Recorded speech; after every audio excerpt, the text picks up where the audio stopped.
سلام. نمیخواستم با این جزئیات این شکلی بگم سلام، ولی خب دیگه مشخصه که چاره‌ای نیست. خب بریم سراغ یه چیز قشنگ‌تر. به به، هوا امروز چقدر خوبه. اینجا یه خونه نامرتب دارم که امروز باید همه‌شو مرتب کنم. آکروپال نو هم در آوردم از کارتون، قراره با همه ظرفا بره داخل ماشین ظرفشویی که شسته بشه من به بقیه کارام برسم. ولی متوجه شدیم که دو تا دست آکروپالمون فقط یه دیس داره. بله. ناهارم انار بیج گذاشتم، البته از کله سحر بلند شدم. این قسمتم غذای میریزه میسوزه، این شکلی میشه.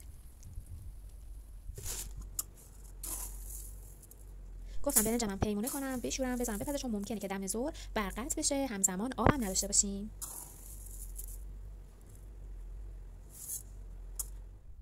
اینجا ما یه خونه مرتب نداریم. هر روز خونه نامرتبه، مهی مرتبش میکنه. حالا چند روزی مهمون دارم، تمام وسایل از کابینت بعد در بیان تمیز کنم، وسایل پذیرایی مهمونو، چون که بعد مرتب باشه. دیدم این شیشه عسلم توی کابینت مونده و پیداش کردم، خیلی خوشحال شدم. این عسلو خیلی دوست دارم. شما رخ کارو ببینید که چقدر خوش رنگه. در قابلمه، نه ببخشید، در برنج گذاشتم چون یادم رفته بود.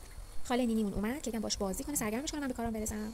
همونطور که می‌بینید دارم دستمال می‌کشم، یه دستمال نمدار برداشتم، افتادم به جون ظرفی که شسته شده. ظرفایی هم که شسته نشده بود رو قراره که بشورم و بذارم که خشک بشه. الان شما بله، اینجا هم ظرفایی هستش که شستم و گذاشتم خشک بشه تا اینکه بره توی کابینت. اینم وسایل برقیامه که باید همه رو مرتبشون کنم. بچه‌ها من 2 تا پلوپز دارم.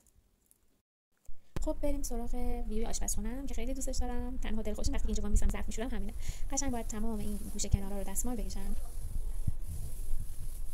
2 تا لکم روی سینک پیدا کردم که باید حتما وایتکس بزنم تا از بین بره. الان بهتون نشون میدم. یکی اینجاست، یکم اینجا. سرویس بهداشتی هم تمیز کردم و بعدش گفتم که بیام یه چای بریزم برای خودم، خواهرم که خستگیمون در بره. این قوریه همش این لبه‌هاش زنگ میزنه، نمیدونم چرا. این پرده چرا اینقدر کج بسته شده؟ گفتم من که خیلی گشنش بود شیر دادم و لباس پوشوندم براش. دیدین رنگ زرد و خیلی دوست داره، خاطر همین داره با شلوارش بازی میکنه. قراره که بریم بیرون خرید کنیم. ممنون که تا اینجا همراه هم بودید.